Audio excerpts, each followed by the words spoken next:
Good morning সবাইকে, কেমন আছেন সবাই? Welcome back to my channel. আজকে সোমবার, এখন বাজে সকাল 9:30। তো আমি আর মা আজকে যাচ্ছিলাম আমাদের ক্যাম্পাসের মন্দিরে। সকাল থেকেই আজকে একটু ঝিরিঝিরি বৃষ্টি পড়ছে, সারা রাস্তায় জল জমে আছে। এদিকে ডান দিকের মাঠটায় কি সুন্দর বকগুলো এসেছে, দেখুন কি দারুণ লাগছে। আর আকাশটা পুরো কালো মেঘে আচ্ছন্ন। এই যে মন্দিরটা, এই মন্দিরটা আপনি হয়তো অনেকবারই আমার ব্লগে দেখেছেন, কিন্তু আপনাদের নিয়ে যাওয়া হয়নি, তাই আজকে আমি আপনাদের এই মন্দিরে নিয়ে যাব। সোমবার বলে ক্যাম্পাসে প্রত্যেকটি মানুষই আসেন প্রায় এখানে জল ঢালতে।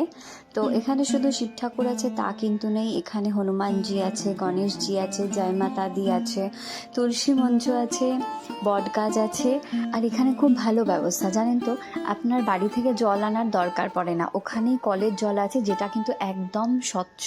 সেই জল বালতিতে জল ভরে নিয়ে ঘটি করে আপনি জল ঢালতে পারেন। ঘটিটা নিয়ে আসারও দরকার নেই, ওখানেই তামার ঘটি, স্টিলের ঘটি সবই ওখানে আছে।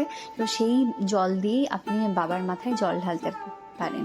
তো ধূপকাঠি দিয়ে, মোমবাতি দিয়ে, প্রদীপ জ্বালিয়ে খুব ভালোভাবে নিজের মনে পুজো করা যায়। কিন্তু আরও ভালো লাগে, কেননা আমাদের এই ক্যাম্পাসের পরিবেশটা কিন্তু খুবই শান্ত, একেবারে মন শান্ত করে দেবে আপনার। এইরকম একটা ব্যাপার কি বলুন তো, এখানে শুধু জবা গাছই আছে, আর এখানে ক্যাম্পাসে অনেক জবা গাছ লাগানো আছে, তাই দেখবেন মন্দিরে কিন্তু সবাই এখানে জবা ফুলই দেয়। আর বেলপাতাও আছে, তো এখানে ওই বেলপাতা আর আপনার জবা ফুলই এখানে পাওয়া যায়, না হলে অন্য কোনো ফুল এখানে পাওয়া যায় না। এখানে কৃষ্ণচূড়া গাছ আছে, কিন্তু ওটা এত উঁচুতে, সে পাড়া তো অসম্ভব ব্যাপার। অনেক দিন ধরেই ভাবছিলাম আপনাদেরকে আমাদের এই ক্যাম্পাসের এত সুন্দর মন্দিরটা দেখায়, কিন্তু সুযোগ হয়ে উঠছিল না। আর আজকে দিনটাও ভালো ছিল, আর আমরাও গেছিলাম পুজো দিতে, তাই জন্য আমি আপনাদেরকে শেয়ার করলাম।